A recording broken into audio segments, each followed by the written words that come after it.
ప్రభు నామానికే మహిమ కలుగునుగాక. కూడి వచ్చిన మీ అందరికీ, కర్మల ఆత్మీయ సహవాస సంఘ విశ్వాసులందరికీ మన ప్రభువును ఆయన ప్రియ కుమారుడునైన యేసుక్రీస్తు వారి శ్రేష్టమైన నామలో శుభములు మరియు అందరికీ వందనాలు. యెషయా గ్రంథం 40వ అధ్యాయాన్ని ధ్యానం చేసుకుంటున్నాం. యెషయా గ్రంథం 40వ అధ్యాయం. ఇందులో ముఖ్యమైన అంశం ఏంటంటే, దేవుడు యోధా వారికి, ఇశ్రాయేల్ వారికి కలిగించిన ఆదరణ. మరి గత దినం వరకు 17 వచనాలు మనం ధ్యానం చేసుకున్నాం. 18వ వచనం నుంచి 20వ వచనం వరకు మనం చూస్తే దేవుని గొప్పతనం మనకు తెలుస్తుంది. 18వ వచనం, కావున మీరు ఎవరితో దేవుని పోల్చుదురు? ఈ రూపమును ఆయనకు సాటి చేయగలరు. విగ్రహమును చూడగా శిల్పి దానిని పోతపోయాను, కంసాలి దానిని బంగారు రేకుతో పొదుగు, దానికి వెండి గొలుసులు చేయను. విలువ గల దానిని అర్పింపజాలని నీరసుడు పొచ్చని మ్రాన్ను ఏర్పరచుకున్నాను. కదలని విగ్రహమును స్థాపించుటకు నేర్పుగల పనివాన్ని వెదకి పిలిపించుకున్నాను. ఇక్కడ దేవునితో ఎవరిని పోల్చలేము. ఏ రూపం కూడా ఆయనకు సాటి రాదు. మరి దేవుని విగ్రహాలతో పోల్చడం ఎంత అవివేకం. ఫిలిస్తీన్ల దేవత దాగోను అంటే చేప ఆకారం అన్నమాట. ఈనాడు మనం జంతువుల్ని, పురుగుల్ని, మానవుల్ని, పక్షుల్ని ఇలాంటి ఆకారాల్లో దేవతలను చేసుకుంటున్నారు. రోమపత్రిక 1వ అధ్యాయం 23వ వచనం చదివితే, దుర్నీతి చేత సత్యమును అడ్డగించు సమస్త మనుషుల యొక్క భక్తిహీనత మీదను దుర్నీతి మీదను దేవుని కోపము పరలోకము నుండి బయలుపరచబడుచున్నది. యోధా వారు కూడా ఏం చేశారు? వారు ఇశ్రాయేలీలు, దేవుని ప్రజలు. వారు ఐగుప్తు నుంచి బయలుదేరి బయటకు వచ్చినప్పుడు దేవుడు వారిని విడిపిస్తే ఆయన మహిమా స్వరూపాన్ని గడ్డి మేసే దూడ స్వరూపానికి మార్చేశారు. అసలు ఆయన వంటివాడు ఎవరూ లేరు. అసలు నిర్గమకాండం 8వ అధ్యాయం చదివితే 10వ వచనం, అందుకు అతడు, మా దేవుడైన యెహోవా వంటి వారు ఎవరూ లేరు. ఆ విషయం నీ తెలుసుకున్నట్లు నీ మాట చొప్పున జరుగు. ఆయన వంటి వారు ఎవరు లేరు. మీకా గ్రంథం 7వ అధ్యాయం. మీకా గ్రంథం 7వ అధ్యాయం 18వ వచనం, తన స్వాస్థ్యంలో శేషించిన వారి దోషమును పరిహరించి వారు చేసిన అతిక్రమల విషయమై వారిని క్షమించి దేవుడు ఆయన నీతో సముడైన దేవుడు ఉన్నాడా? ఆయన కనికరము చూపుట ఎందు సంతోషించేవాడు గనుక నిరంతరము కోపమంచుడు. అపోస్తుల కార్యములు 17వ అధ్యాయం 29వ వచనం, కాబట్టి మనము దేవుని సంతానమైండి మనుషుల చమత్కార కల్పనల వలన మలచబడిన బంగారమునైనను వెండినైనను రాతినైనను దేవత్వమును పోలి ఉన్నదని మనం ఎప్పుడు తలంచకూడదంటాడు భక్తుడు. కాబట్టి వెండి, బంగారము, కర్రలతో విగ్రహాలు చేయొచ్చా? అవి మాట్లాడతాయా? వింటాయా? అవి నడుస్తాయా? అవి చూస్తాయా? అవి పట్టుకుంటాయా? వాటిని చేసేవారు వాటిని పోలి ఉన్నారంటాడు కీర్తనకారుడు. మరి ఆయన నిజమైన దేవుడు, ఆయన ఆత్మస్వరూపమైన దేవుడు. కాబట్టి విగ్రహాల కంటే గొప్పవాడు. ఆయనతో ఎవ్వరిని పోల్చలేము. ఆయనతో వీళ్ళు సరిపోతారని మనం ఎప్పుడు కూడా ఆయనతో ఎవరిని పోల్చలేము. ఇంకా మనం చూస్తే 21వ వచనం నుంచి 26వ వచనం వరకు, సమస్తమైన నిర్మాణకుడు, నిర్వాహకుడు ఆయన.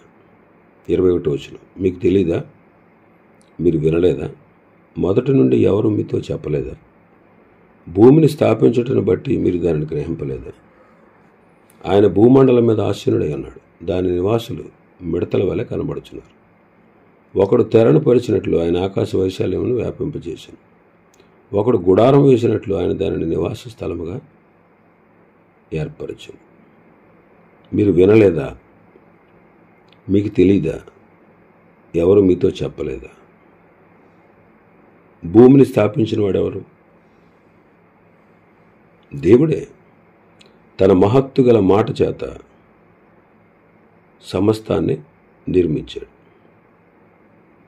కలిగి ఉన్నదేదియో ఆయన లేకుండా కలగలేదు.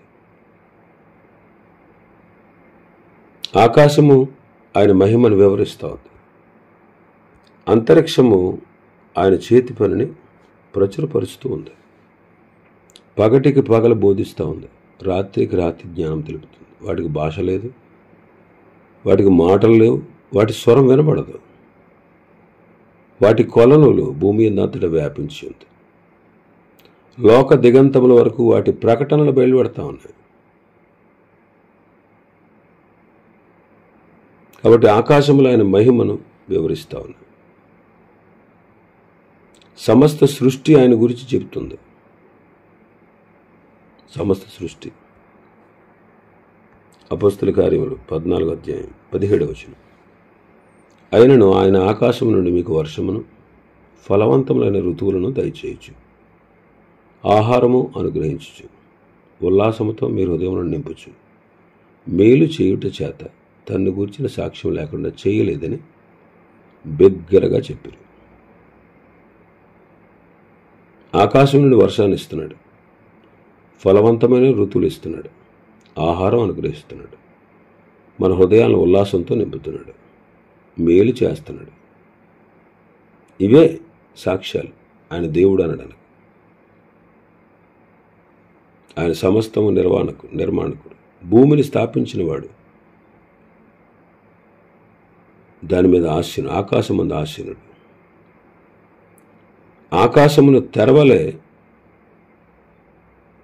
భూమిని గుడారంలాగా పరిచాడు. కాబట్టి దేవుడు గొప్పవాడు. దేవుడు గొప్పవాడు. ఆయన ఎవరితోనూ పోల్చలేం. అందుకే 25వ వచనం 26వ వచనం చూస్తే, నీ ఇతనితో సమానుడని మీరు నన్ను ఎవరికి సాటి చేయుదురు అని పరిశుద్ధుడు అడుగుతున్నాడు.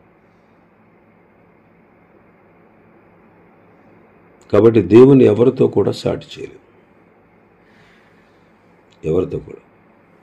23వ వచనంలో మనం చూస్తే, రాజులను ఆయన లేకుండా చేయను, భూమి యొక్క న్యాయాధిపతులను మాయాస్వరూపులుగా చేయను. వారు నాటబడగానే విత్తబడగానే వారి మొదలు భూమిలో వేరు తన్నకు మునిపి ఆయన వారి మీద ఊదగా వారు వాడిపోదురు. సుడిగాలి పొట్టును ఎగరగొట్టినట్లు ఆయన వారిని ఎగరగొట్టును. రాజులు న్యాయాధిపతులు వారు నిత్యము ఉండరు. వారు పొట్టు వలె ఎగిరిపోతారు. పొట్టు వలె ఎగిరిపోతారు. వారి రాజ్యాలన్నీ నాశనం అవుతాయి. కాబట్టి ఆయన్ని ఎవరితోనూ పోల్చలేము. పోనీ రాజులతో పోలుద్దామంటే ఆయన వారిని లేకుండా చేస్తారు. న్యాయాధిపతులతో పోలుద్దామంటే వాళ్ళు మాయమైపోతారు. వాళ్ళు మేము గొప్పవాళ్ళం, మేము ప్రసిద్ధికి ఎక్కాం, మా గొప్పతనాన్ని చూడండి అని చెప్పుకోగేటప్పటికే వారిని లేకుండా చేయగల దేవుడు. వారు నిత్యం ఉండరు. రాజులు న్యాయాధిపతులు పొట్టువలు ఎగిరిపోతారు.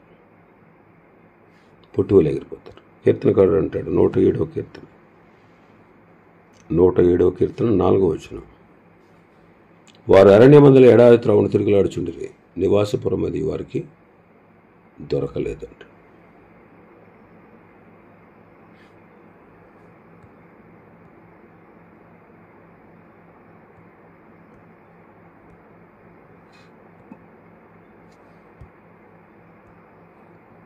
రాజులు న్యాయాధిపతులు ఎవరైనా సరే ఆయన ఎదుట నిలవలేరు. దానియేలు గ్రంథంలో చదువుతాం 2:35లో. దానియేలు గ్రంథం 2వ అధ్యాయం 35వ వచనం. అంతటి ఇనుము మట్టి ఇత్తడి, వెండి, బంగారం ఏకముగా దంచబడి కళ్ళంలోని చెత్త వలె కాగా వాటికి స్థలం ఏర్చడం దొరకకుండా గాలి వాటిని కొట్టుకుని పోయాను. ప్రతిమను విరగొట్టిన ఆ రాయి సర్వభూతలమంతా మహాపర్వతమైన. గొప్ప గొప్ప రాజ్యాలన్నీ కూడా ఏమైనా చెత్త వలె దహించబడ్డాయి. అసలు వాటికి చోటు లేకుండా గాలికి ఎగిరిపోయినట్లుగా, గాలికి పొట్టు ఎగిరిపోయినట్లుగా అవి కొట్టుకుపోయినాయండి, మానవ రాజ్యాలన్నీ కూడా. కాబట్టి రాజుల హృదయం కూడా ఆయన చేతిలో ఉంది. దేవుడు తన చిత్తాన్ని జరిగించేవాడు. ఇంకా మనం చూస్తే మన భాగంలోకి వస్తే, మీ కన్నుల పైకెత్తి చూడు 26వ వచనం. వీటిని ఎవడ సృజించాను? వీటి లెక్క చొప్పున వీటి సమూహములను బయలుదేరి చేసి వీటన్నిటికీ పేర్లు పెట్టి పిలిచేవాడే కదా. తన అధిక శక్తి చేతను, తన కలిగిన బలాతిశయం చేతను ఆయన ఒక్కటైనను విడిచిపెట్టాడు. మీరు కన్నుల పైకెత్తి చూడండి, సృష్టిని చూడండి. ఆయన నక్షత్రాలను లెక్కించి పేర్లు పెట్టేవాడు.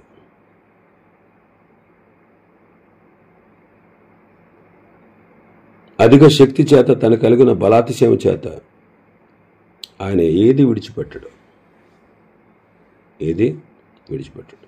కాబట్టి అలాంటి దేవుణ్ణి మనం తెలుసుకోవాలి. ఇంకా 27వ వచనం నుంచి 31వ వచనం వరకు మనం చూస్తే, తన జనులకు బలమును అనుగ్రహించే దేవుడు ఆయన. 27వ వచనం, యాకోబు, నా మార్గము యెహోవాకు మరుగైనది, నా న్యాయము నా దేవుని దృష్టికి కనబడలేదని నీవేళ అనుచున్నావు? ఇశ్రాయేలు, నీవేళ ఇలాగ చెప్పుచున్నావు?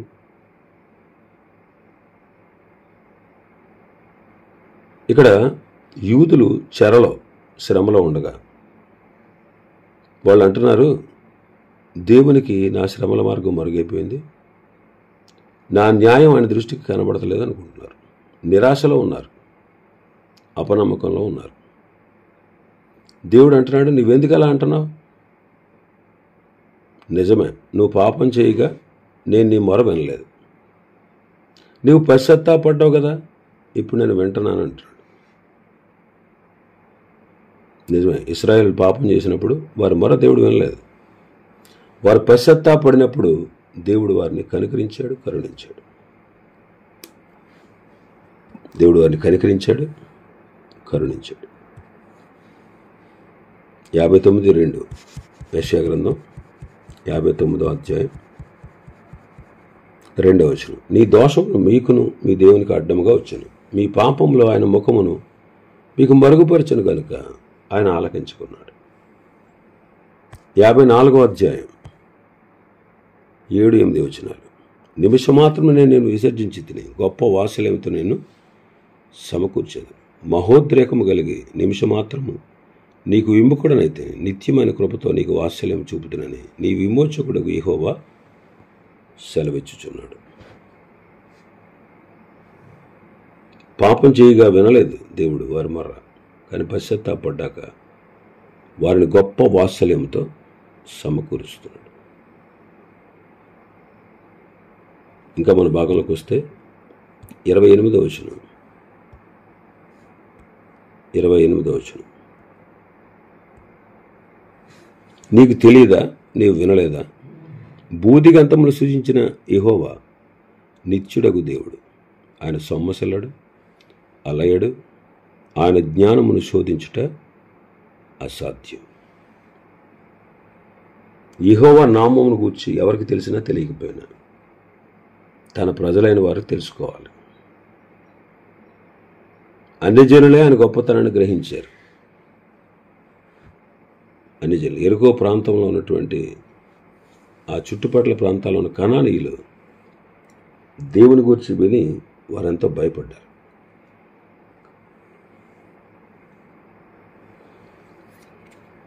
ఆ విషయాన్ని రాహాబు చెబుతుంది.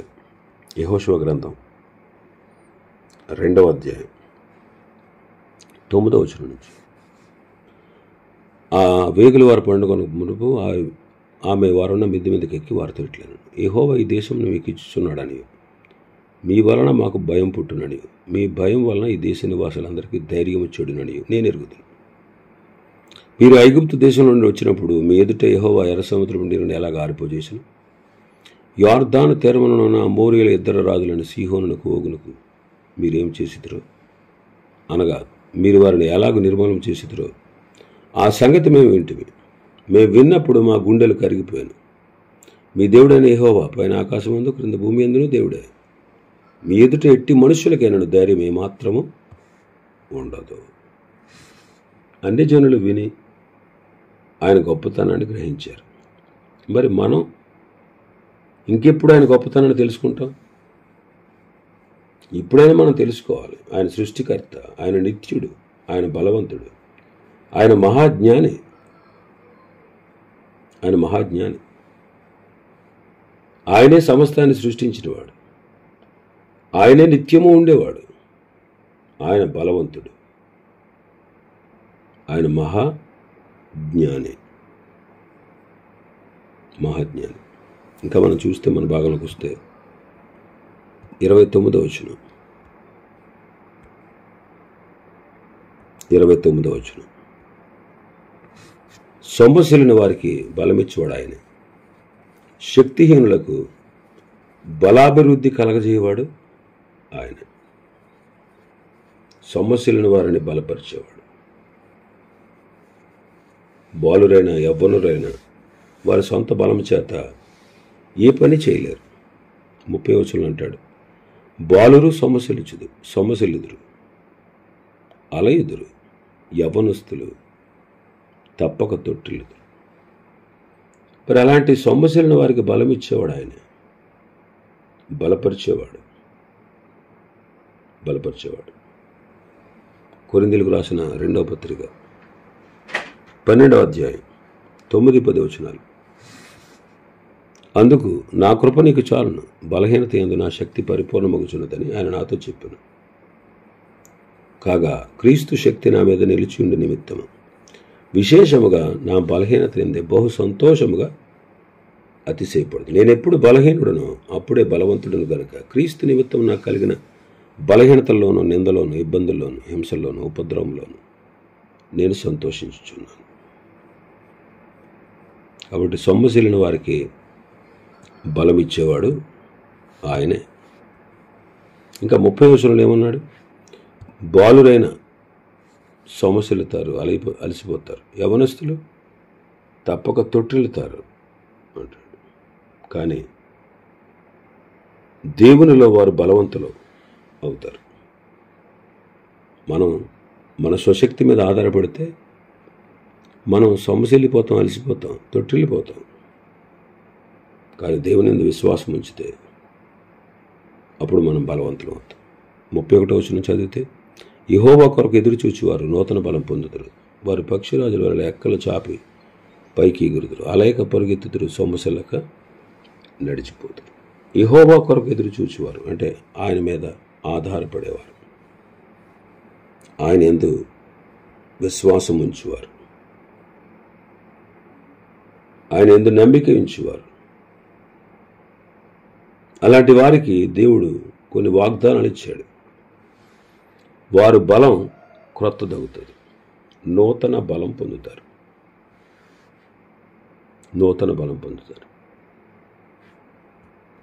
పక్షి రాజుల వలె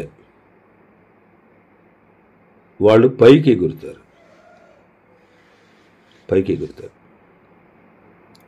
అలయక పరుగు పెడతారు.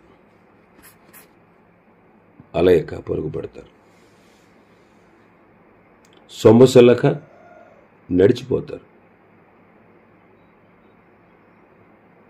ఇక్కడ గమనించాల్సిన విషయం ఏంటంటే, దేవుని కొరకు ఎదురు చూచేవారు నూతన బలం పొందుతారు. అందుకే నేను ఎప్పుడు బలహీనను అప్పుడు నేను క్రీస్తునందు బలవంతుడు అంటాడు పౌలు గారు. వాళ్ళు పక్షిరాజు వలె పైకి ఎగురుతారు. చాలా ఎత్తులో ఎగురుతాడు.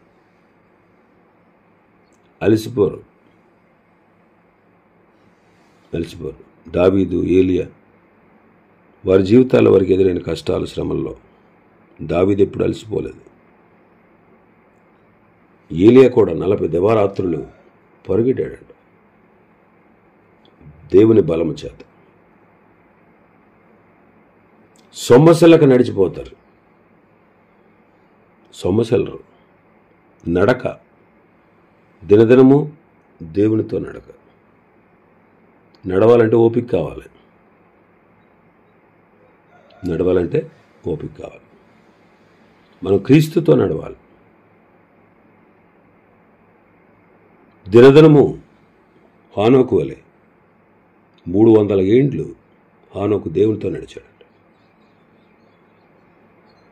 అలాగ మనం క్రీస్తుతో కూడా ఆయన అడుగుజాడల్లో నడవాలి, ఆయన మార్గంలో నడవాలి, ఆయన మాదిరిని అనుసరించి నడవాలి. ఇవి ఈ అధ్యాయంలో ఉన్నటువంటి విషయాలు.